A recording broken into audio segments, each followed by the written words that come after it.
அன்பு நேயர்களுக்கு கனிவான வணக்கம். அதிமுகவின் மாவட்ட செயலாளர் கூட்டத்தில் அடிதடி.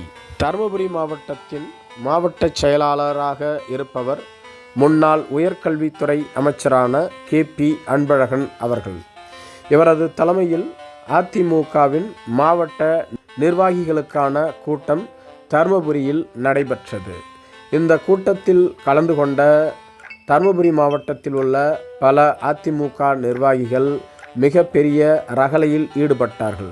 குறிப்பாக தருமபுரி மாவட்டம் முழுவதிலும் இருந்த ஒன்றிய, கிளைக்கழக, பேரூராட்சி, நகராட்சி நிர்வாகிகள் என அனைவருமே இங்கு கலந்து கொண்டார்கள்.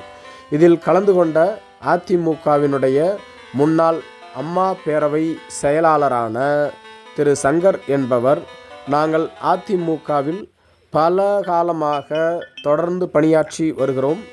எங்களுக்கென்று அதிமுகவில் எந்த பதவியும் வழங்குவது இல்லை.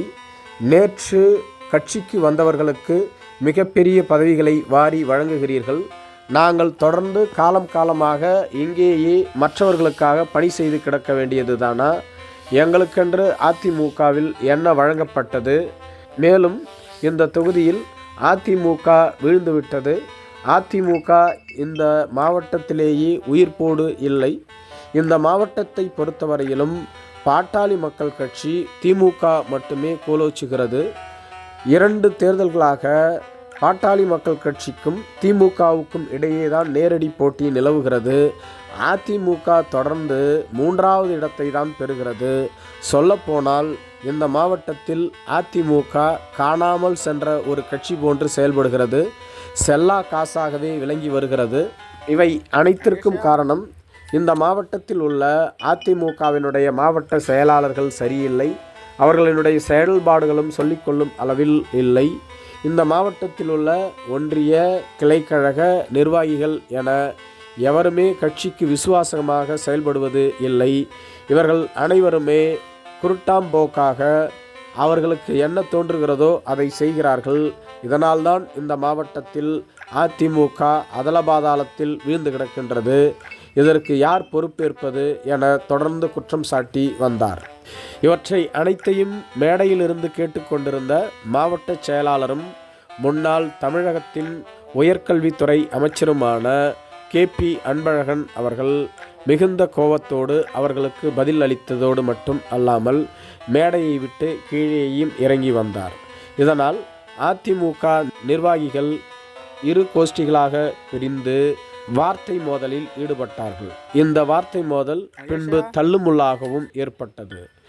மிகுந்த இழுபறிக்கு பின்பு சமாதானம் செய்யப்பட்டு மீண்டும் கட்சி நிர்வாகிகளை அமரச் செய்து மாவட்ட செயலாளர் அவர்களினுடைய வேண்டுகோளை ஏற்று அங்கு மீண்டும் அமைதியாக அதிமுகவினுடைய ஒன்றிய, கழக மற்றும் மாவட்ட செயலாளரினுடைய ஆலோசனை கூட்டம் நடைபெற்றது.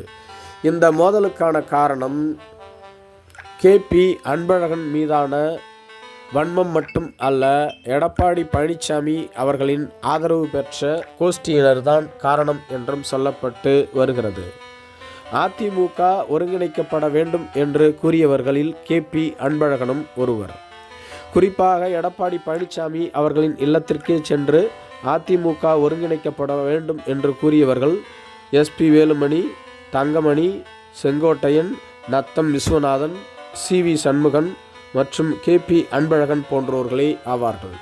இதில் செங்கோட்டையன், SP வேலுமணி போன்றோர்களை தனது ஆதரவாளர்கள் மூலமாகவும் நேரடியாகவும் எடப்பாடி பழனிசாமி அவர்கள் தொடர்ந்து கார்னர் செய்து வருகின்றார். CV சண்முகத்தோடு இதுவரையிலும் நேரடியாக மோதவில்லை என்றாலும் அது மிகப்பெரிய மோதலுக்கு வழிவகுக்கும் என்றுதான் சொல்லப்பட்டு வருகிறது. இதேபோன்று நத்தம் விஸ்வநாதனை மறுநாளே சந்தித்து அவரை தனது கட்டுப்பாட்டிற்குள் கொண்டு வந்துவிட்டார் எடப்பாடி பழனிசாமி அவர்கள். நத்தம் விஸ்வநாதனும் நான் OPS, சசிகலா போன்றோர்களை அதிமுகவில் சேர்க்க வேண்டும் என்று சொல்லவே இல்லை என பல்டி அடித்து விட்டார். இப்படித்தான் எடப்பாடி பழனிசாமி அவர்கள் தனக்கு வேண்டாதவர்களை மிரட்டியும் தனக்கு பணிந்து வருபவர்களை அவர்களுக்கு தேவையான சன்மானம், பதவிகளை வழங்கியும் தனது கட்டுப்பாட்டிற்குள் கொண்டு வந்து அதிமுகவை நடத்தி வருகிறார். நன்றி.